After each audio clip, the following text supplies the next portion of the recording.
Seigneur Jésus-Christ, nous voulons te bénir et te remercier pour toute la grâce que tu as déployée pour nous ce matin. Père éternel, nous voulons que tu étendes cette grâce sur ceux qui vont nous écouter ce matin afin que leurs questions, leurs interrogations trouvent réponse et solution ce matin par nous. Père éternel, nous ne sommes que des humbles serviteurs, nous ne pouvons rien par nous-mêmes et c'est pour cela que nous nous tournons vers toi parce que nous savons que tu es un Dieu puissant qui tend l'oreille et qui fait grâce à ses créatures. Au nom de Jésus-Christ. Amen. Je me souviens de ces instants que je tenais. Amen. 9h35. Merci d'être fidèle à ce rendez-vous. Le rendez-vous des chercheurs de Dieu, de ceux qui veulent en savoir plus sur Dieu et sa parole et qui ne veulent pas être comme de la paille, que le vent emporte où il veut, mais qui veulent s'asseoir et s'enraciner dans le fondement de la Bible, des Saintes Écritures, mais dans la vérité particulièrement. Parce qu'il y en a qui falsifient la vérité, qui falsifient les Saintes Écritures à leur profit, au profit de leurs intérêts égoïstes, et ce sont des faux docteurs qui, ici et là, tordent le sens même des Écritures. Et à cette émission, nous voulons laisser parler la parole de Dieu. Et donc, si tu es celui ou celle qui est en quête de la vérité, eh bien, sache que tu es au bon endroit, au bon rendez-vous, et nous voulons laisser te faire entendre ce que Dieu dit sur la confusion qui règne dans ton esprit à propos de ce que tu as entendu ici et là, qui est venu remettre en cause tes convictions avec le Seigneur. Pour vous servir dans ce studio et pour répondre à vos questions, nous avons comme invités, ce sont des invités, retenez-les bien, retenez-le bien. C'est l'apôtre Cephas Akana, leader, si vous voulez, à la tête du ministère Soleil Levant.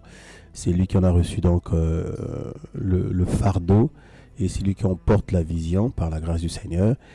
Il est à la tête de ce ministère qui se situe juste là, à Mvumvu. Quand on dit Mvumvu, tout de suite on pense au CG Antoine Bontou, n'est-ce pas? CG Antoine Bontou, la bretelle qui va de 3 lycées jusqu'à la station ou à l'ex-station, c'est cette bretelle-là. Et donc tu es au CG Antoine Bontou. En face du petit portail du CG Antoine Bontou, il y a un couloir, c'est le couloir de la gloire qui te mène vers le ministère Soleil Levant. Nous avons également l'apôtre Jean-Paul Makito qui nous fait toujours le plaisir de nous visiter chaque fois qu'il a le temps et la possibilité. Lui, il est au niveau donc de aimer le maître, le servir, un ministère dont il n'est pas lui dire, mais le représentant ici à Pointe-Noire. Je crois que c'est ça. Vous êtes le visionnaire ici à Pointe-Noire. Vous avez reçu le fardeau ici à Pointe-Noire. C'est vous qui portez le fardeau ici à Pointe-Noire. Et à Pointe-Noire, il y a 3 églises déjà qui travaillent. Je crois que c'est 3 ou 4. 4, voilà. Donc ici à Pointe-Noire, pour le voir, c'est du côté de Makayabou. Vous prenez le couloir de la gloire de Carrefour Makayabou qui mène vers l'école Makayabou. Mais comptez à partir du Carrefour, 6 ruelles à votre gauche, 3e parcelle à votre droite, c'est bon. C'est là qu'il se trouve. Les 2 apôtres sont mariés puissamment et pères d'une nombreuse famille. Les Blancs appellent ça famille très très nombreuse. Bon, chez nous, c'est tout à fait normal. Voilà, mais chez les Blancs, c'est une famille très nombreuse. Et à leur côté, le jeune jeune frère ancien, mais dont la présence nous fait énormément de bien par ses contributions, par ses interventions, c'est l'ancien Moïse Ngwamba, le futur marié. Voilà. La date n'a pas encore été retenue, mais bon, d'ici là, Dieu permettra. C'est l'ancien Moïse Ngwamba. Alors, au micro pour vous servir aussi le frère Stéphane. Nous allons y aller sans plus tarder parce que le temps va tellement vite avec la première question qui nous vient d'une personne, oui, de Guy Blaise Tati. Guy Blaise Tati. Ça, c'est un habitué aussi de Pasteur J'ai une question. Alors, il veut des éclaircissements, lui, sur Hébreux 13. Peut-on l'aider? Hébreux 13, à partir du verset 1er. Non, Hébreux 7. Hébreux 7, 1 à 3. En effet, donc, quelqu'un d'autre pourra trouver Genèse 14, verset 18. Et sa question, c'est clair, c'est qui est ce Melchisédek? En effet, ce Melchisédek, roi de Salem, sacrificateur du Dieu très haut, qui alla au devant d'Abraham lorsqu'il revenait de la défaite des rois, qui le bénit et à qui Abraham donna la dîme de tout, qui est d'abord roi de justice, d'après la signification de son nom, ensuite roi de Salem, c'est-à-dire roi de paix, qui est sans père, sans mère, sans généalogie, qui n'a ni commencement de jour, ni fin de vie, mais qui est rendu semblable au Fils de Dieu. Il est rendu semblable au Fils de Dieu. Ce Melchisédek demeure sacrificateur à perpétuité. Qui est donc ce Melchisédek à qui Abraham, dans Genèse 14, 18, je crois que c'est ça, Abraham lui versa la dîme de tout. Qui est Melchisédek? Apôtre, frère ancien Moïse, allez-y. Bon, alors, archéologiquement et historiquement, Melchisédek est un roi qui a vécu sur le territoire de Canaan à l'époque. Maintenant, bibliquement, il est rendu semblable au Fils de Dieu, comme le dit le texte d'Hébreu, et c'est pour cela qu'il fait figure, c'est une figure, une image du Fils de Dieu. Voilà. Mais c'est pas Jésus. Non, c'est pas Jésus. Apôtre Céphas, c'est bon, on peut passer? Ok. Apôtre Makito, c'est bon, on peut passer. Nous continuons avec le frère Roland, depuis Mpita. Alors, frère Guy Blaise Tati, c'est clair la réponse. Il s'agit d'un personnage qui a bel et bien vécu, que Abraham a eu à rencontrer, à qui il a versé sa dîme, mais dont on ne connaît rien du tout, ni généalogie, ni père, ni mère. Il a été en plus roi de paix. Or, tout ceci incarne les caractéristiques de Jésus-Christ. Voilà pourquoi il est rendu semblable. Il est comme, pas qu'il est Jésus-Christ, mais il est comme Jésus-Christ, justement, qui n'a pas père, qui n'a pas mère, qui n'a pas de généalogie, qui n'a ni commencement ni fin. Voilà, et qui est aussi le roi de paix, qui est notre roi de paix, Jéhovah Shalom. Alors, la deuxième question, c'est celle de Roland. Je veux savoir, est-il vrai que dans l'Église, Dieu ne parle que par le pasteur? C'est Roland qui pose la question. Est-il vrai?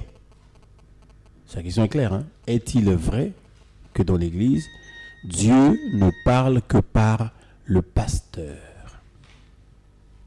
Apôtre Céphas, c'est vous qui avez abordé la réponse un peu similaire hier. Oui, hier nous parlions sur l'aspect de prophète. Et nous disions que l'homme de Dieu établi dans les 5 ministères, d'abord qui sont complémentaires, fait donc office de prophète, donc la bouche de Dieu, la personne par laquelle Dieu transmet sa parole. Maintenant, par rapport à la question de notre bien-aimé, dire que Dieu ne parle qu'au pasteur, on dirait non, parce que dans l'Église, il y a des dons qui ont été donnés pour l'édification de l'Église, qui sont complémentaires. Le pasteur ne peut pas détenir tout lui-même. Et aussi, quand on pose une telle question, il faut toujours éviter de se comparer à l'homme de Dieu. Il faut toujours éviter comme de défier. Il faut toujours éviter comme de se dire, parce que les enfants d'Israël sont tombés dans ce piège, Dieu ne parle qu'à Moïse. Il peut aussi parler à nous. Et quand Moïse a dit à Dieu, Dieu a dit, bon, je vais lui parler. Et quand Dieu a commencé à parler, c'est ce même peuple qui a dit, dis-lui, en tout cas qui ne parle qu'à toi, comme ça tu nous interprètes. Voilà, donc il y a des niveaux, il y a des dimensions, il y a des choses que Dieu ne peut pas dire aux enfants s'il n'a pas dit à son serviteur. Voilà. Ajout? Pas d'ajout. Apôtre Makito, ça vous concerne, vous les pasteurs? C'est bon? Ok, d'accord. On prend une autre question, celle des dons spirituels. Là encore, il s'agit, peut-être pas de la prophétie seulement, des dons spirituels en général. Alors, qu'est-ce qu'il faut faire pour manifester un don de l'esprit qui paraît difficile? Selon lui, qui paraît difficile. Selon lui, c'est selon lui. Il dit, comment faire pour manifester un don qui paraît difficile à réaliser? Pardon. Par où doit-on commencer? Docteur, quand on l'a reçu, oui. On ne peut manifester que ce que l'on a reçu. Quand on n'a rien reçu, rien ne va se manifester. Donc il faut recevoir d'abord le don, quelle que soit la nature des 9 dons que nous connaissons dans les Écritures. Une fois qu'on l'a reçu, ça va se manifester, ça sera évident pour nous-mêmes et pour ceux qui nous observent. Ouais. C'est clair? un ajout là-dessus, frère Moïse? Allez-y. Bon, je rajouterais aussi que quelle que soit la difficulté apparente d'un don, il ne faut pas oublier que nous sommes soutenus par le Seigneur. Hein, peu importe le type de don qui puisse être compliqué, ce n'est pas nous qui faisons les choses, c'est Dieu qui provoque en nous le vouloir et le faire. Donc, l'idéal, la meilleure façon d'exercer n'importe quel don, hein, même un don qui semble insignifiant, la meilleure façon de l'exercer, c'est de l'exercer en étant soumis au Seigneur. Apôtre Cephas. Oui, c'est-à-dire donc au Saint-Esprit, parce que ce sont les dons spirituels qui sont alimentés par l'Esprit. Et nous sommes des canaux. Et donc, si j'ai un don, moi, je dois l'entretenir, je dois permettre que ce don soit exécuté facilement, que je ne sois pas obstacle. Parce que dans le fond, c'est le Saint-Esprit qui a besoin que je sois simplement un canal pour qu'il se manifeste. Bien sûr, bien sûr. Et bon, maintenant, moi, je rebondis sur... je mets la parenthèse sur ce qu'il a dit. Paraît difficile. Est-ce que c'est juste de parler comme ça? Est-ce que le don paraît difficile en lui-même? Est-ce qu'il y a un don qui paraît difficile?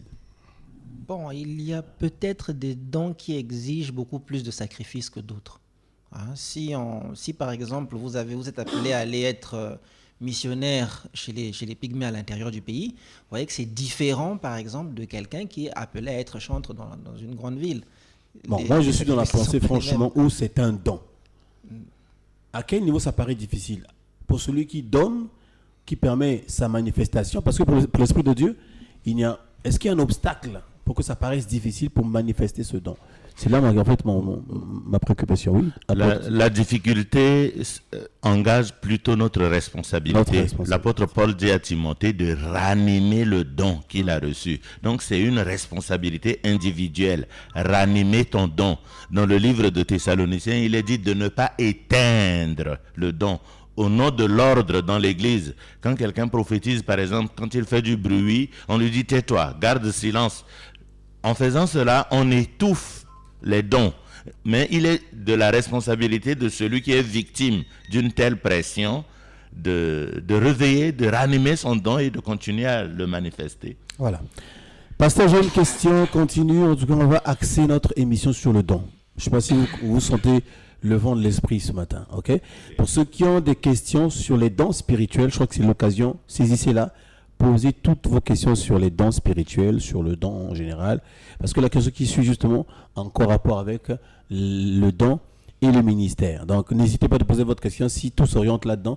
Ben, gloire à Dieu. 06 657 15 72. 06 657 15 72. C'est bon?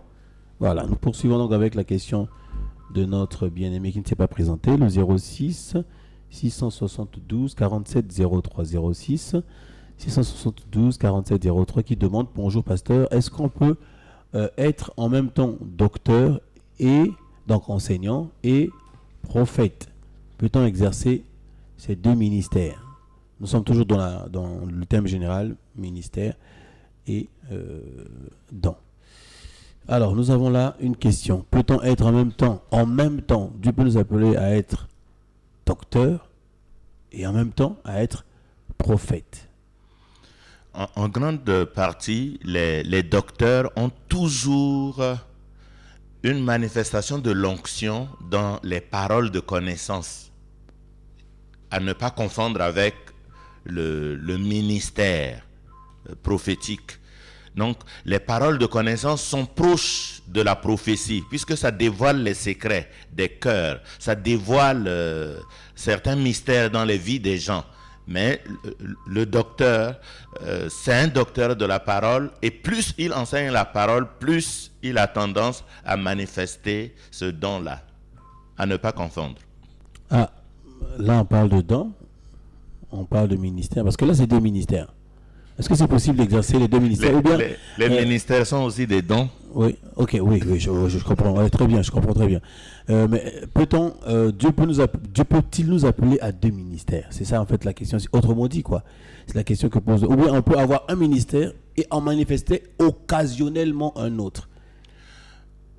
On peut manifester les grâces. Un seul ministère peut manifester les grâces des autres serviteurs dans son ministère. Mais cela ne veut pas dire qu'il est qualifié à tous ces ministères-là. Non, c'est juste des grâces pour combler le vide, pour libérer la bénédiction de Dieu sur le peuple de Dieu. Par contre, nous voyons dans la Bible un diacre appelé à son ministère de diaconat, mais qui, à la longue, a développé la grâce d'un évangéliste. Cette mutation est possible. Quand on se consacre vraiment dans le travail de Dieu, tôt ou tard, on peut passer d'un ministère à un autre et ça sera reconnu, approuvé par les autres. Mais ce n'est pas à nous-mêmes de proclamer que je suis prophète, je suis docteur, je suis pasteur. Voilà. Oui, frère Moïse, qu'est-ce qu'on peut ajouter à cela? J'allais juste peut-être donner un exemple, celui dans l'Ancien Testament. Bon, mon aîné a donné l'exemple du diacre Philippe. Bon, dans l'Ancien Testament, on a celui de Moïse aussi, qui a en même temps exercé un ministère prophétique, mais aussi un ministère d'enseignement, c'est lui qui a donné les lois et puis qui les a prescrits à Israël. Donc on peut voir qu'effectivement, on peut exercer un certain nombre de dons, même simultanément. Ce qu'il faut seulement garder en tête, c'est que le Seigneur Jésus a dit à celui qui aura beaucoup reçu, il sera aussi beaucoup demandé. Oui. Donc, Apôtre Cephas, oui, qu'est-ce qu'on peut répondre à la question de notre frère ou de notre sœur? Bon, je vois un peu comment Paul s'est comporté. Dans la plupart de ses lettres, comment il se présentait. Par exemple, dans la première lettre aux Corinthiens, au chapitre 1er, il dit « Moi, Paul, j'ai été appelé à être apôtre du Christ, Jésus, parce que Dieu l'a voulu. » Et la plupart des cas, il se présentait comme ça. Apôtre. Mais dans l'exercice, on voit que Paul a exercé la prophétie. Quand il dit, dans les derniers jours, les hommes seront ceci, cela. Et quand on voit... Timothée. Voilà, dans Timothée. C'est Paul qui écrit à Timothée. Oui, c'est ça. Voilà. Et quand on voit aussi le fait qu'il a beaucoup... Et même dans 1 Corinthiens 15, ça, c'est aussi une prophétie. Écrit, enseigné sur beaucoup de choses. On peut retrouver les traces doctorales dans Paul. Mais quel est le ministère vocationnel qui se présente? C'est l'apostolat. Ouais. Donc ça veut dire qu'occasionnellement, Oui. on peut manifester les autres grâces tout en ayant reçu principalement un ministère bien précis. C'est pourquoi ça demande toujours un bon suivi d'un père ou d'un mentor pour une consécration ou une ordination publique. Avant. Parce que souvent, ça pose un peu confusion. On voit les traces de ceci, on voit des traces de cela. Il y a des gens qui se sont fait consacrer sur un ministère Alors que qui était une manifestation, mais qui n'était pas une vocation. Ça, c'est grave. Est-ce que c'est grave, justement? Non, c'est grave. C'est grave. Ça, oui. Parce que dans le cheminement, tu te retrouveras comme épuisé. Waouh. Ben, si c'est grave, alors là, les hommes de Dieu qui nous écoutent doivent se... Mais c'est pourquoi j'espère qu'aucun ne se remettra en cause. Les Melchisédek n'existent plus normalement. Non, n'existe pas. Ne doivent plus exister. Ah, ne doit plus exister, parce qu'il y en a un qui a existé. De nos jours. Ok. De nos jours. C'est face et fils 2. Ok. Et 2. D'accord. On comprend. Merci beaucoup en tout cas pour ces éclaircissements. Alors, je vous encouragerai, frères, sœurs, vous qui nous écrivez, à donc prendre ce canal, ce couloir. On a pensé donc faire cette émission thématique. Donc, nous sommes autour des dons spirituels et des ministères. Voilà, dons spirituels, ministères. Dons spirituels, ministères. C'est clair? Voilà. La question qui suit justement, parce qu'il y en a beaucoup qui sont posées, mais qui ne sont pas encadrées. Mais il y en a une qui ici rebondit sur les dons et les ministères. Que pensez-vous de ce dont parle Romains 12? Alors, Romains 12. Et tu ne donnes même pas de verset. Tu veux qu'on cherche quel verset là-bas? Romains 12. Où est-ce qu'on parle des dons ici? Y a-t-il un endroit où on parle des dons?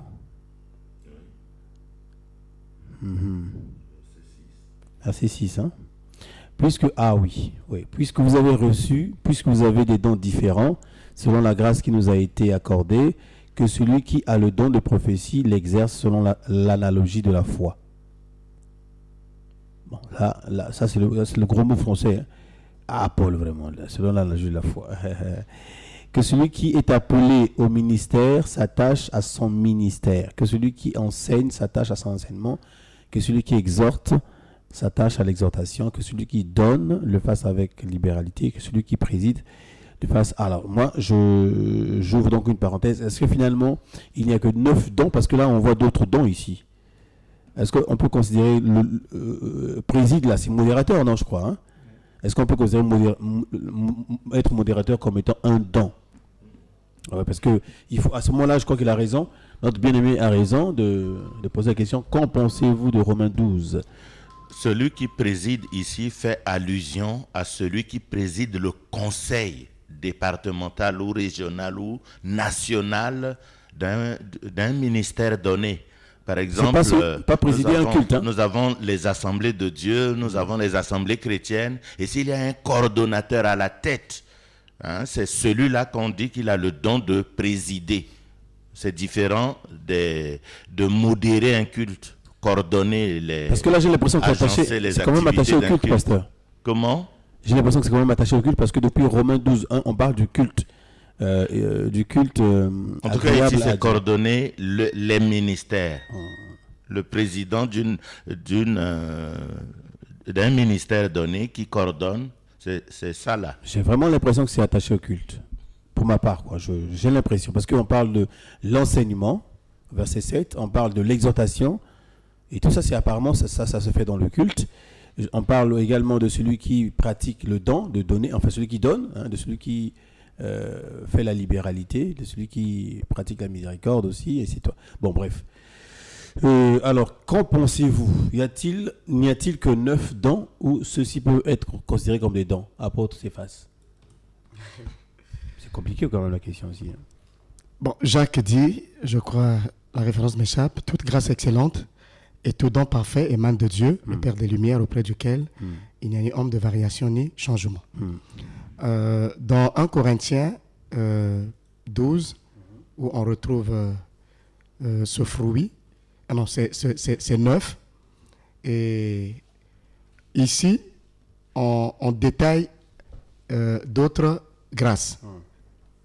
D'autres grâces, d'autres faveurs qui sont données et qui sont toujours utiles pour l'œuvre de Dieu. Qui n'ont rien à voir avec les dons spirituels. Est-ce que là, ça a à voir avec les dons spirituels? Non, là-bas, quand Paul, poussé par l'Esprit, a donné la liste, il en a cité 9. Et ici... Elle est exhaustive, les 9. Ça veut dire qu'on s'arrête aux 9. Oui. Oui. Tout à fait. Tu es perdu un peu. Oui. Qui semble ajouter.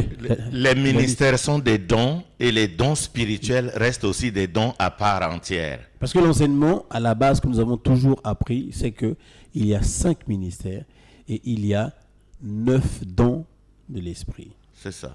Doit-on fermer la parenthèse obligatoirement ou peut-on mettre une virgule? Parce que Paul, avec les Corinthiens, n'a cité que 9. Peut-on oser dire qu'il y a, à part les 9, d'autres dons de l'esprit qui permettent l'édification de l'Église? Parce que ces dons sont faits pour l'édification de l'Église corps de Christ. Peut-on se permettre une virgule? Oui, frère Moïse, oui. La difficulté, c'est que même dans l'épître, même aux Corinthiens, au chapitre 12, les versets 4 à 5, voilà ce que Paul dit. Il y a diversité de dons, mais le même esprit, diversité de ministères, mais le même Seigneur. Donc moi, j'étais plutôt tenté à penser qu'il y a une infinité de dons, infinité de ministères, mais dans le cadre de l'Église de Corinthe, Paul a préféré citer des dons qui étaient peut-être plus manifestés là-bas, qui étaient peut-être plus présents là-bas, et dans l'épître aux Romains, il va en citer d'autres, ainsi de suite. Enfin, c'est comme ça que je comprenais ça. Et qu'est-ce que vous en pensez, apôtre Céphas? Non, en fait, quand j'ai abordé l'idée, vous voyez que le Saint-Esprit, c'est un don des dons. Et quand on a cité 9 dons, et vous voyez que dans ces dons, on peut avoir des substituts, on peut avoir des détails qui sont aussi des corollaires avec ces dons-là. Et si là-bas, on s'arrête à 9, et qu'ici, on retrouve quelqu'un où la Bible parle de don de la libéralité, c'est-à-dire quelqu'un qui, comme naturellement, a reçu cela de Dieu, qui donne librement. Qui a reçu cela du Saint-Esprit. Donc, c'est un don de l'Esprit. Oui. Maintenant, ce don, on peut le rattacher, si on repart dans les 9 dons, on peut trouver que ce don-là, par exemple, pour le faire, on peut le rattacher, par exemple, à un don de l'esprit cité parmi les 9, mais qui permet aussi à une personne d'accomplir un autre don. Donc, personnellement, en tout cas, je ne peux pas m'arrêter pile à 9. Parce que Romains et Corinthiens se complètent. Ça se complète. Et là-bas, on cite 9. Et ici, on retrouve d'autres dons qui peuvent être exercés, parfois même en dehors du culte. Voilà.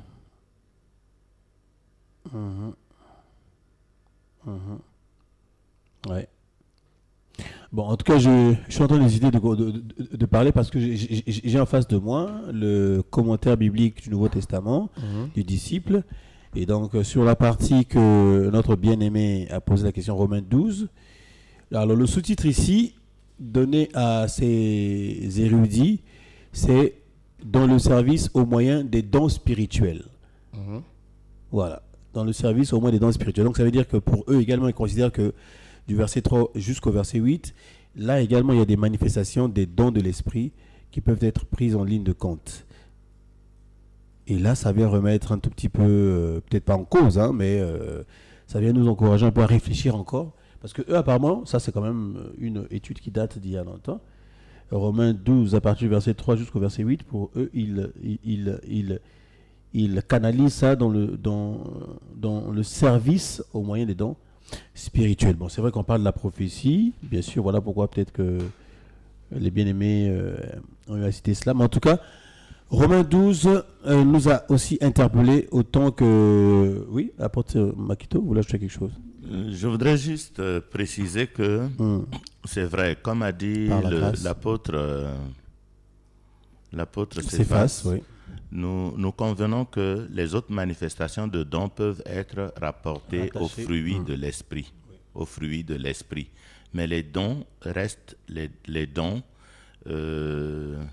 À l'école biblique, l'un de nos professeurs nous disait que les 9 fruits de l'esprit correspondent à 9 principales plumes de l'aile de la colombe. Les 9 dons sont aussi comme les 9 principales plumes de l'aile gauche de la colombe, et les 5 ministères font aussi partie des 5 principales plumes de la queue de la colombe qui permettent de diriger la colombe pour aller à gauche ou à droite, s'appuie des principales plumes de sa queue pour planer à gauche ou planer à droite. Donc, nous considérons et encourageons les gens à manifester les dons, mais les dons peuvent être rattachés aux fruits de l'esprit, tout comme aussi aux fruits ou tout comme aussi aux 9 dons. Ok, en tout cas, la thématique continue, hein. 06 657 15 72. Ah, voilà un autre message que nous venons de recevoir. Est-ce en rapport avec les dons? Je ne sais pas. Pourriez-vous, s'il vous plaît, me communiquer le numéro WhatsApp du frère Armel? Je suis désolé. Pas cette émission. Pas cette émission, en tout cas. Je suis désolé, mon frère Fabrice. Non, ça je connais. C'est par rapport à une émission qui passe tous les samedis sur RSM. Ouais. En tout cas, on transmettra qui de droit et puis vous aurez la réponse, hein, mon très cher frère. Alors, nous sommes sur les dons de l'esprit. Bonjour, les hommes de Dieu. Ma question est celle-ci. Quelle différence faites-vous entre ministère, appel et don? Voilà. 3 mots. En tout cas, il y a des auditeurs qui font l'effort d'essayer de rester dans le thème. C'est bien. C'est très, très bien. Ok, alors on va commencer par l'appel. L'appel, c'est l'invitation que le Seigneur adresse à tous les hommes. Donc, tous les hommes entendent l'appel. Maintenant, lorsque l'on répond à cet appel-là, le Seigneur vous invite à croire en Jésus, à vous repentir. Donc, ça, c'est ce qu'on appelle l'appel. Lorsque vous répondez à cet appel, le Seigneur vous donne un don. Le don, c'est une capacité surnaturelle que vous allez remplir, que vous allez exercer pour pouvoir manifester l'amour de Dieu. Puisque le don s'exerce toujours dans le cadre de l'amour de Dieu. Maintenant, ensuite, le ministère, c'est l'exercice même de ce don. Tout ce qui se passe autour de vous en relation avec l'exercice du don que le Seigneur vous a donné. Donc, voilà. Il y a la différence entre le don qui est ministère et l'appel. C'est que l'appel, c'est quelque chose qu'on est avec. On est avec. Dieu appelle Jérémie et lui dit que avant qu'il ne soit né, Dieu l'avait déjà établi prophète. C'est comme ça que Dieu établit prophète dans les ministères qui sont les 5 que nous connaissons. Apôtres, prophètes, évangélistes, docteurs, pasteurs. On est avec ces dons-là. Mais à côté, il y a des ministères choisis qui sont les anciens, les diacres et autres qui peuvent aussi travailler. Et donc, l'appel, c'est de Dieu. Ça ne peut pas venir d'un homme. Mais même si ça vient d'un homme, il faut que cet homme-là se rassure que c'est vraiment Dieu qui lui a parlé, que ça ne vient pas de ses pensées. Parce que nous avons vu ici à Pointe-Noire des invités, quand ils arrivent, dès qu'il a vu que Stéphane est bien, Stéphane l'a conduit, Stéphane lui a fait une offrande, tout de suite il dit, Stéphane, Dieu me montre que tu as un appel, tu as un pasteur. Et puis tout de suite, Stéphane se rebelle contre son église et va créer son église parce que quelqu'un de passage lui a dit qu'il était un serviteur. Nous voyons cela arriver beaucoup et régulièrement ici à Pointe-Noire. Donc quand vous recevez quelqu'un et qu'il vous annonce quelque chose comme ça, éprouvez aussi ce don-là, éprouvez aussi ce message que vous avez reçu pour vous rassurer vraiment que c'est Dieu qui a parlé. Sinon, vous allez vous fourvoyer et c'est comme ça que beaucoup de ministères se détruisent. Quand quelque chose vient de Dieu, elle ne se détruit pas facilement. Mais les gens se détruisent parce qu'ils ont faussé quelque part. Et la manifestation des autres dons tels que nous lisons dans le livre d'Éphésiens, dans le livre d'Éphésiens et autres, ce sont des grâces qui accompagnent toute l'Église pour son édification et sa croissance. Oui, appel service, appel ministère. Donc, oui. Oui, tout à l'heure, quand le bien-aimé Moïse a parlé, je crois qu'il a donné l'aspect général. Voilà, maintenant, dans ce que l'apôtre Makito a parlé, spécifique, et nous voyons comment Jésus a fait. Il a commencé par « Viens, suis-moi », ainsi de suite. Et il a appelé un peu tout le monde auprès de lui, mais après, tout le monde n'était pas confirmé apôtre. Et pour confirmer le ministère, il s'est retiré. Et quand il descend le matin, il dit « Toi, tu es apôtre, toi, tu es apôtre ». Mais dans l'appel général, il a appelé beaucoup qui étaient ses disciples. Voilà. Même Judas. Même Judas. C'est la Bible qui le dit, c'est pas pour toi. Ah, apôtre.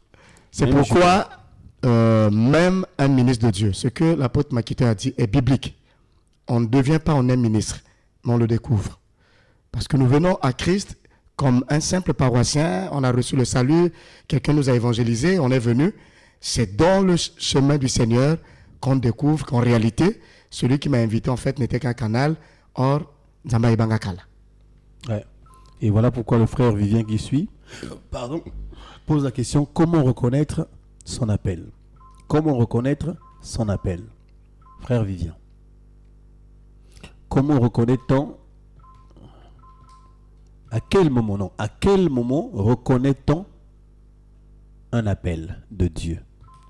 À quel moment reconnaît-on un appel de Dieu? À quel moment? Ce qui est vrai, c'est la manifestation qui permet à ceux qui t'observent, ceux qui te voient, de discerner et de reconnaître quel est ton don, quel est ton appel. C'est la manifestation qui permet d'identifier cela. C'est clair? Ouais. Et s'il parle de l'appel au salut, c'est quand on entend la voix du Seigneur, même par une radio. Maintenant, quand c'est le ministère, il y a des étapes, une vocation a des étapes.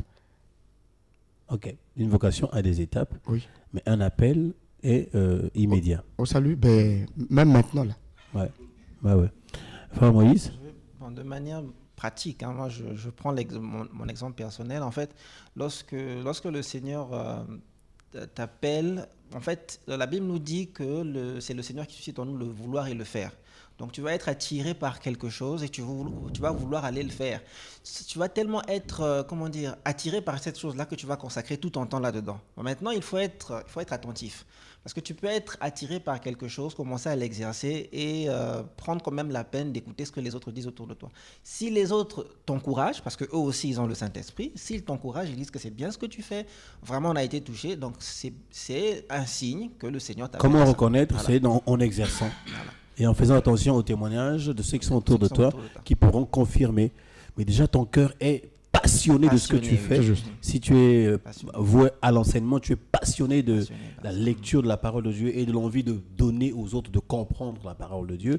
Passionné par l'évangélisation, par être évangéliste, tu es passionné par les âmes qui doivent être sauvées. Tu as cette tendance à vouloir aller vers les autres, à leur apporter l'évangile qui des fois blesse, qui cogne, etc., etc. Oui, Et il faut avouer que cette passion-là est parfois combattue au-dedans de toi-même par les pesanteurs de la vie. tu doutes même des fois. Voilà. Et j'ai vu des gens, moi par exemple, j'ai changé de ville. Tu fouilles. Ah oui. Dieu me prend en plein office, ils sont, et je n'accepte pas que c'est Dieu. Je crois que c'est la folie qui commence. Donc, quelque part, tu as comme quelque chose qui t'attire, mais il y a aussi un contrepoids.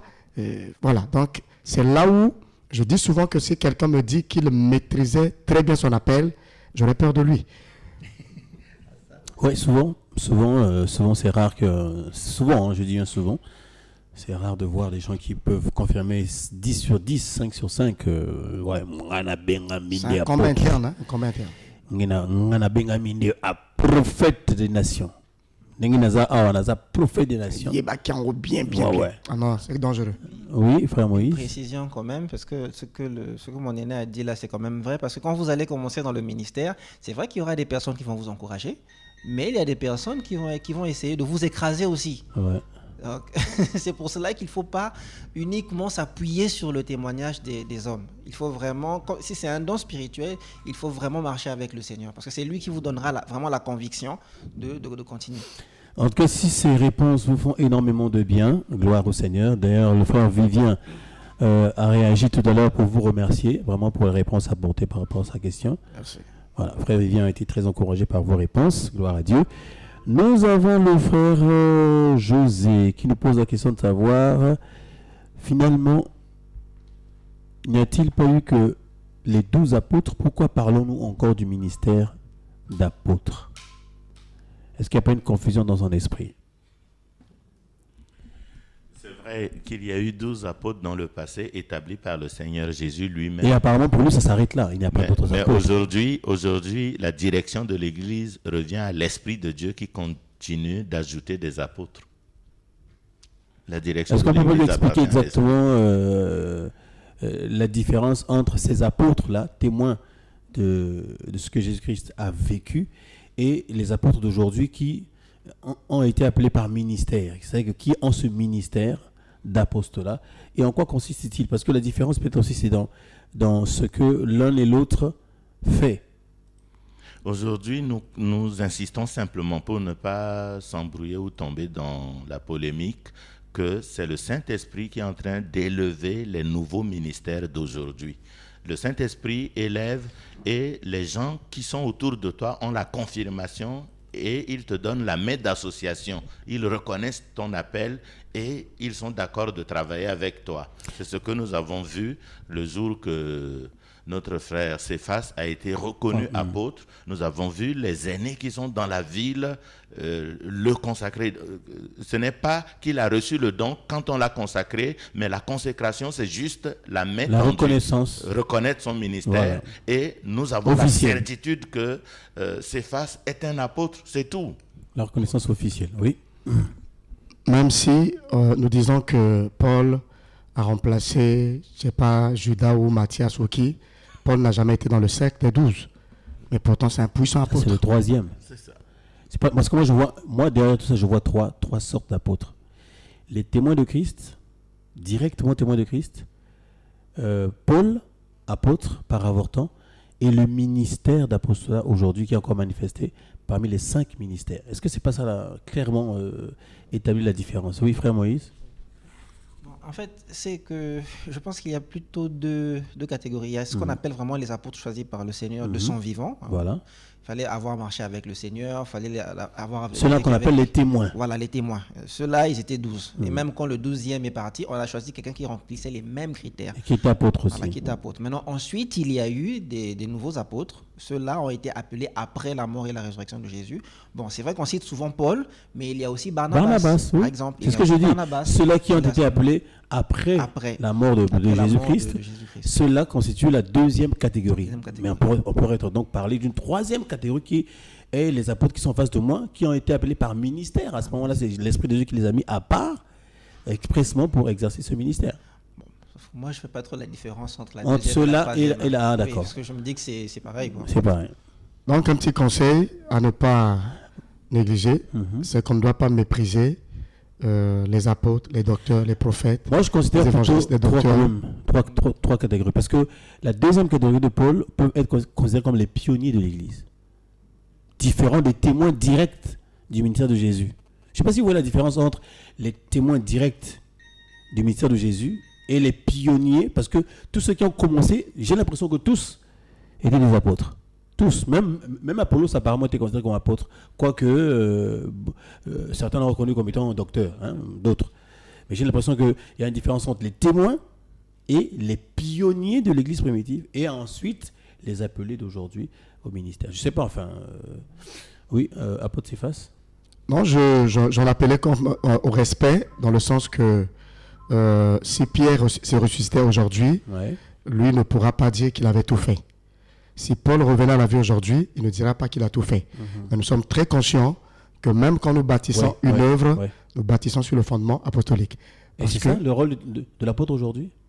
Oui. C'est bâtir une église, aller être pionnier dans une contrée. C'est ça? On peut dire que c'est ça aujourd'hui? Ceux qui sont appelés apôtres. Oui, c'est un peu comme l'apôtre Jean-Paul Makito. Il est arrivé ici, il a commencé en tant que pionnier pour aimer le maître et le servir.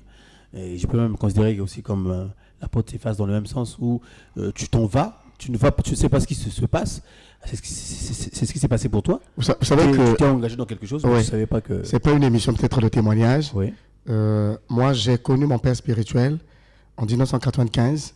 Il a commencé à me suivre et c'est 20 ans après qu'on est venu confirmer mon ministère. 20 ans après, de 1995 à 2015. Wow. Et dans tout ce temps-là, j'ai connu plus de 300 missionnaires où le Seigneur m'envoie dans des terrains difficiles. Humainement, je pouvais refuser, mais je ne savais pas que c'était pour qu'un jour qu'ils me disent « Tu as vu, je t'ai envoyé là, je t'ai envoyé là, je t'ai envoyé là ». Et je parle à la radio, ceux qui m'ont côtoyé, ceux qui ont travaillé avec moi, savent que les champs missionnaires que le Seigneur m'a envoyés étaient souvent des débuts. En fait, des forêts qu'il faut abattre et faire germer quelque chose. Presque, ouais. Presque. Ouais. Ok. Donc, si on va dans la définition de l'apostolat, en fait, c'est là où on va peut-être creuser. S'il faut le dire, apôtre Makito. On peut le dire comme ça? Ok. D'accord. Nous allons passer à une autre question. En tout cas, faites l'effort de demeurer dans le thème pour qu'on ne s'embrouille pas. Et les autres questions seront prises en ligne de compte, rassurez-vous. Je tiens à rassurer donc les autres. Vous êtes nombreux qui avaient posé des questions aussi. Rassurez-vous, vos questions seront traitées. Vraiment, rassurez-vous. Même mercredi prochain, elles seront traitées. Alors, comment se manifeste le don du discernement des esprits? Comment peut-on manifester le don du discernement des esprits? Le don de discernement des esprits est comme un scanner qui permet de détecter si ce qui se manifeste dans un frère ou dans une sœur vient de Dieu ou vient des démons. Puisque les dons... ou vient de la propre personne elle-même. C'est ça. Donc, c'est une capacité de l'esprit qui permet de voir, de reconnaître ou de désapprouver ou de rejeter ce que manifeste un individu. Et moi, je l'appelle à juste titre le surveillant général. On a une manifestation, et moi, je viens d'une région où on fait la récolte des sauterelles. Quand on brûle une savane, on veut attraper les sauterelles, mais tout ce qui saute ne sont pas des sauterelles. Donc, quand l'onction descend dans l'église ou quand le Seigneur veut se manifester, dans une adoration, dans une prédication, tout ce qui s'agite, tout ce qui saute n'est pas toujours comestible. C'est là où le don du discernement je le prends comme un monsieur qui a croisé les mains derrière et qui regarde. Ça c'est pas de Dieu. Même quand l'apparence est trompeuse, mais lui regarde le fond. Ah. Et s'il laisse passer? Pardon? S'il laisse passer, par exemple. Je remarque bien que ça vient pas de Dieu, en fait. Mais je laisse passer. Toi, l'homme, c'est c'est le don. Ouais, moi qui ai le don. moi qui ai le don, je remarque que là, c'est pas Dieu qui agit ou qui a parlé. Mais bon, laissons faire. Est-ce que c'est juste? Tu contribues à la destruction. Le don édifie. Ah, d'accord. Oui. Le don, c'est pour bâtir. Et comme a dit le frère, moi, tous les dons, ça exerce dans l'amour. Donc, je constate que ce que mon frère fait, apparemment, c'est bien, mais le fond est diabolique. C'est poussé par la chair ou c'est poussé par une puissance diabolique. Et l'esprit qui est en moi, qui m'a donné ce don, me fait discerner. Oui, tout de suite, je le discerne. Oui. Mais comme vous avez dit, ça paraît bien. Est-ce que laisser passer l'information me condamne? Ce n'est peut-être pas question de laisser passer, mais nous savons que dans la ville, même si cela ne se passe pas dans notre église, nous savons que dans la ville, quand quelqu'un fait des erreurs, il y a toujours des gens qui les appellent au téléphone pour leur dire « ce que tu as fait là ne glorifie pas le Seigneur ». Mais c'est seulement que les individus sont rebelles. Ils n'aiment pas quand on les interpelle. Quand on leur parle, ils se contentent de dire que je suis indépendant, ce ne sont pas eux qui m'ont établi, et ils s'entêtent dans leur voie. C'est comme ça que le désordre fait, et on ne constate pas effectivement la manifestation du don, du discernement des esprits, capable d'interpeller ou capable de sanctionner quelqu'un pour dire que nous te désapprouvons, tu ne peux pas intégrer le rang des serviteurs parce que ce que tu fais là est diabolique. Et si là on te dit que ça c'est pas l'amour de Dieu, ce que tu... Quelqu'un qui est de Dieu va toujours écouter, hein, parce que Dieu, les autres sont pour nous comme des garde-fous. Ils sont là pour nous observer et tout de suite tirer la sonnette d'alarme pour dire stop. Il faut savoir, il faut reconnaître et écouter cela. Dans 1 Jean, l'apôtre dit, ceux qui sont de Dieu nous écoutent et ceux qui ne nous écoutent pas prouvent qu'ils ne sont pas de Dieu. C'est bon? On peut passer? Oui, ça va. En tout cas, merci beaucoup. Discernement, ça c'est un point très important, hein, un point vraiment capital aujourd'hui. Si dans les églises, là, pour bien se manifester, ce serait important. Mais quand on a ce don-là, ce n'est pas que pendant qu'on adore, toi tu as les yeux écarqués sur les gens pour vérifier les choses. C'est ça. C'est ça le truc. Pour chercher, je ne sais pas quoi l'époux. Ben voilà. Donc tu es dans l'esprit et c'est l'esprit qui te dira quelque chose qui ne cloche pas là. Ouvre les yeux et dès que tu ouvres les yeux, tu vois quelque chose qui... si l'esprit de Dieu te dit ouvre les yeux et tu remarques quelque chose. Sinon toi-même tu seras discerné aussi en faux. Mais quand même, il faut dire qu'à plusieurs reprises, malheureusement, j'ai vécu quelque chose dans ce sens. À plusieurs reprises. Je ne compte même plus. Nous sommes en train de prier et le Seigneur me dit ouvre les yeux. Et quand j'ouvre les yeux, je vois quelque chose qui se passe quelque part dans la salle. Expressement. Mettez que les yeux se dirigent tout droit vers... Et même la personne elle-même se sent nue. Tellement nue, dévoilée qu'elle se cache. Tu sens le visage honteux. C'est vrai que tu sens le visage a cette grâce. Hein. Oui. Il y a eu parmi les auditrices de la radio qui viennent ici prendre des rendez-vous. Chaque fois, quand Stéphane voit une femme, il me dit « Fais attention, pasteur, c'est quelqu'un qui vient chercher à te faire tomber. » Et je remarque à la fin que la personne n'avait même pas une bonne raison pour venir me voir. Et ça j'ai fait avec 2 fois. Oui. Avec le pasteur. Non, sous d'autres cieux, tu seras établi prophète. La paix de Christ. La paix de Christ. Ok. On évolue avec la question de notre bien-aimé qui parle de foi. Don de foi et foi. Faites-moi la différence. Don de foi et foi. Nous sommes toujours dans les dons de l'esprit. 06 627 70 17. Bizarre comme numéro. Différence entre don de foi et la foi elle-même. La foi elle-même, c'est cette certitude, cette confiance que nous avons dans les faits réels de Jésus qui nous a aimés, qui est mort pour nous. Ça, c'est la foi dans ces faits-là. Sa naissance, sa mort, sa résurrection nous garantissent le salut. C'est cette confiance-là qu'on appelle la foi. Bon, le don de foi est une capacité accordée par l'Esprit de Dieu pour des événements ou bien des circonstances. Celui qui a le don de la foi peut dire que, quelles que soient les dérives, le Congo est un pays béni. Ça, c'est un don. Donc, c'est quelqu'un qui ne voit pas les événements qui troublent, qui perturbent le pays, mais qui vous fait dire que Dieu va bénir le Congo. C'est un pays béni. Et à ce moment, on suit cette personne qui a reçu cette parole qui est une capacité venue de l'Esprit de Dieu. D'accord. Ouais. Non, c'est juste. C'est que tous, on croit en Dieu, on confesse le même Seigneur. On a la foi. Voilà. On marche même dans la même vision, mais à certaines circonstances, on fait confiance au frère Stéphane parce qu'il a ce don-là. Tous nous croyons en un même Seigneur. Mais il y a certaines circonstances, quand il dit on va avancer, même si le ciel est gris, ça ne va pas tomber. Et on croit, et on avance, et après on rend gloire au Seigneur.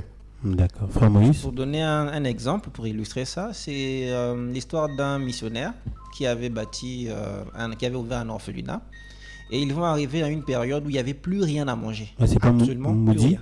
C'est Moody. Non, c'est George Muller. Ah, George Muller. George Muller. Il George n'avait Muller, absolument ouais. plus rien.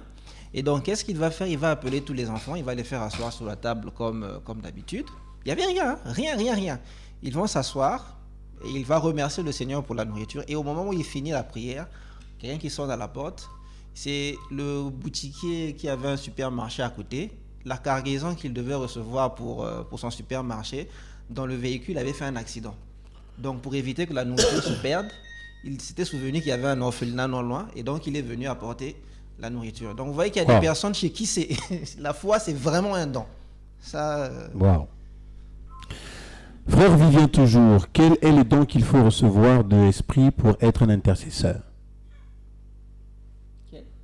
Quel est le don qu'il faut recevoir de l'Esprit pour être un intercesseur? Bon, bref. Est-ce que le don d'intercession existe? Disons-le d'abord. Est-ce que le don d'intercesseur existe? Oui, nous sommes tous appelés à être sacrificateurs, à être des intercesseurs. Le ministère d'intercession est vraiment différent de juste intercéder. Quand on intercède, c'est dans le cadre de confronter les difficultés qu'on peut rencontrer dans un ministère ou au cours d'un culte, on intercède par rapport à ça. Mais un intercesseur, c'est celui qui prend le cas de façon générale. Oui. Il peut être en train d'intercéder pour les ministères dans un pays. Il peut être en train d'intercéder pour le changement dans un pays. Il peut être en train d'intercéder pour stopper quelque chose, par exemple... Dans une famille, dans un endroit, un quartier... Il faut vraiment un ministère d'intercession pour stopper le braquage, la violence, ces choses-là. C'est vraiment un grand niveau. Mais quel est le don qui va justement avec ce service? Quel est le don de l'Esprit? Moi, à ce moment-là, je dis, est-ce que c'est pas le don de foi? Est-ce que c'est pas le don de foi qu'il faut manifester? Le frère Moïse a dit tout à l'heure que c'est Dieu qui produit en nous le vouloir et le faire. Donc, quand on est appelé, nous ressentons cela par un vouloir, un désir d'aimer la justice, un désir d'aimer le changement, un désir. C'est ça qui a été au départ de l'appel d'Abraham, tout comme de Moïse. Moïse avait le souci de la justice. Et tellement qu'il aimait la justice, il n'a pas supporté qu'un Égyptien humilie un juif devant lui. Il a essayé d'établir sa propre justice, mais Dieu l'a rappelé à l'ordre. Il a compris que c'est dans la prière que les choses peuvent bouger et non dans la violence. Je prends l'exemple, une sœur, ça c'est un témoignage vrai qui s'est passé. Elle veut sortir pour aller visiter une personne à l'hôpital, une personne qui vient d'accoucher. Et pendant qu'elle se prépare, elle sent une certaine lourdeur. Et après, bon, elle s'assoupit. Et quand elle s'assoupit, après, il pleut. Donc, quand elle se réveille, il se met à pleuvoir, elle se dit, je vais faire quoi? Elle s'est lancée dans la prière, comme ça, dans le chant d'abord, et le chant, elle est tombée dans la prière, mais une forte prière. Elle ne comprenait pas pourquoi est-ce qu'elle commençait à prier pour chasser l'esprit de mort, quelque part.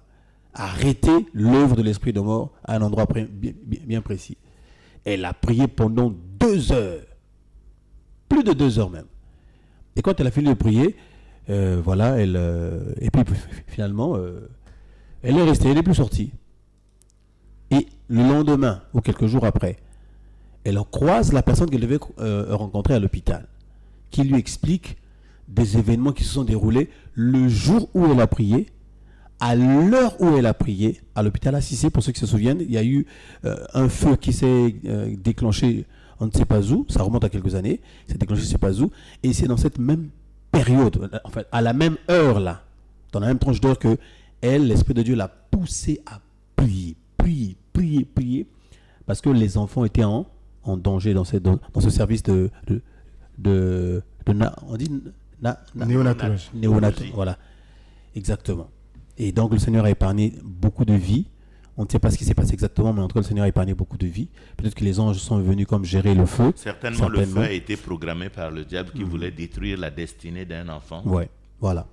Et donc elle était sensible à la voix de l'Esprit. Là, à ce moment-là, qu'est-ce qui s'est passé en elle? C'est juste un truc passager ou elle a ce don, elle? C'est vraiment une grâce. Dans Romains, la parole de Dieu dit que nous ne savons pas intercéder, mais c'est l'Esprit qui nous aide. Donc l'Esprit aide, l'Esprit pousse, l'Esprit accompagne. Et il nous faut être simplement sensible. Et l'Esprit peut à tout moment nous utiliser. Voilà. Oui, on va terminer par là. J'essaie un peu de chercher, je n'ai pas eu un don directement, mais je vois que en matière d'intercession, c'est plus le fardeau. C'est quand Dieu dépose en toi un poids et que tu pourras, comme il est écrit dans Isaïe 62, pour l'amour de Stéphane, je ne me tairai point. Et en ce moment-là, c'est le fardeau là qui te fait parler, qui te fait crier, qui te fait jeûner. Tu t'abstiens à beaucoup de choses parce que tu es comme gangréné par quelque chose dans le cœur. Et ça, c'est Dieu qui dépose. D'accord. Pour terminer, Papa Moïse. Au don de l'intercession, dans les Écritures, l'apôtre Paul nous parle d'un certain type de veuve qui était enregistrée sur un rôle et qui avait la responsabilité de persévérer nuit et jour dans les prières. Vous verrez ça dans 1 Timothée 5, au verset 5. On nous dit « Celle qui est véritablement veuve et qui est demeurée dans l'isolement, met son espérance en Dieu et persévère nuit et jour dans les supplications et les prières. » Donc voilà un peu, même dans l'évangile de Luc, au début, on nous présente une femme comme ça, je crois que c'était Anne, qui persévérait nuit et jour dans les prières dans le temple. Donc, et on va remarquer que c'est souvent dans les Écritures des personnes âgées qui sont restées dans l'isolement, qui ont des conditions qui permettent en fait de passer autant de temps dans les prières.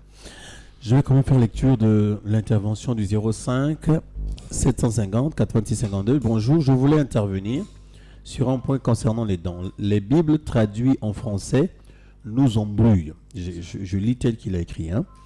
Il n'y a que 9 dons, mais le mot don, traduit en d'autres termes et selon d'autres contextes, veut simplement dire grâce ou capacité surnaturelle. Si on soutient qu'il y a plus que 9 dons, ceux qui écrivent donc dans les Bizinga auront risque d'avoir raison de dire que c'est un don d'écriture. Là je suis pas d'accord. Enfin, je continue. Dieu n'est pas ah non, je peux pas dire ça, mon frère. Non, je dis pas ça. Dieu n'est pas ignorant pour limiter sa parole à 66 livres. Repartez aux textes originaux, vous comprendrez. Bon, je suis sûr que j'ai en face de moi des bien-aimés qui ont fait justement des études bibliques et qui ont eu le contact avec les textes originaux. Donc je crois que les réponses qui sont apportées ne sont pas si fausses. Mon frère Tony, merci pour ta contribution, frère Tony, que Dieu te bénisse. Mais le qualificatif que tu as donné sur Dieu là, faut le retirer, mon frère. Ok? Sinon Dieu, non, tu peux pas dire ça. Dans le même ordre de dons, est-ce que c'est toujours Tony, est-ce que Dieu peut permettre qu'un sorcier soit consacré diacre ou ancien? Et le don de guérison, de langue, se voit-il aux yeux de tous? Est-ce qu'un sorcier peut être consacré diacre ou ancien? Bon, on répondra à la question prochainement. Je crois que le time est déjà bien consommé. Voilà. Merci beaucoup, Tony. Que Dieu te bénisse. Nous allons répondre à vos questions, frère Yves, également, c'est pareil, prochainement. Frère Yves, excuse-nous, hein, c'est prochainement qu'on regardera ta question. Merci beaucoup Yves. Dieu te bénisse. Oui, par rapport à l'intercession, d'accord. Mais donc prochainement alors. On se donne rendez-vous mercredi prochain. Alors, était avec nous dans ce studio Jean-Paul Makito. qui répond au 05 523 82 47.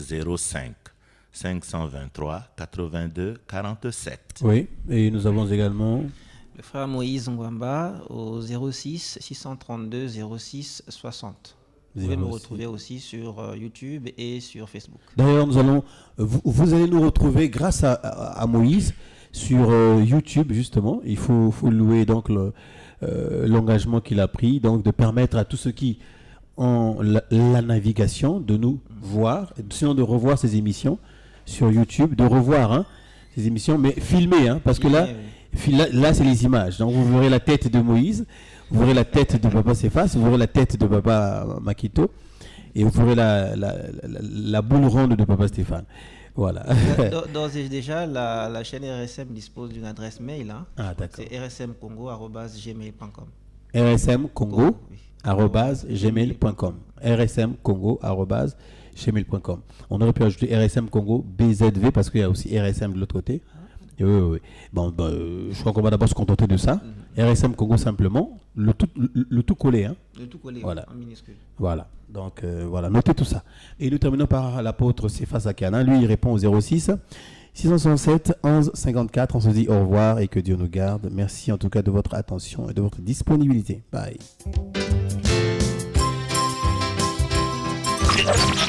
Sur RSM, l'évangile ne s'arrête pas. RSM, l'évangile en continue.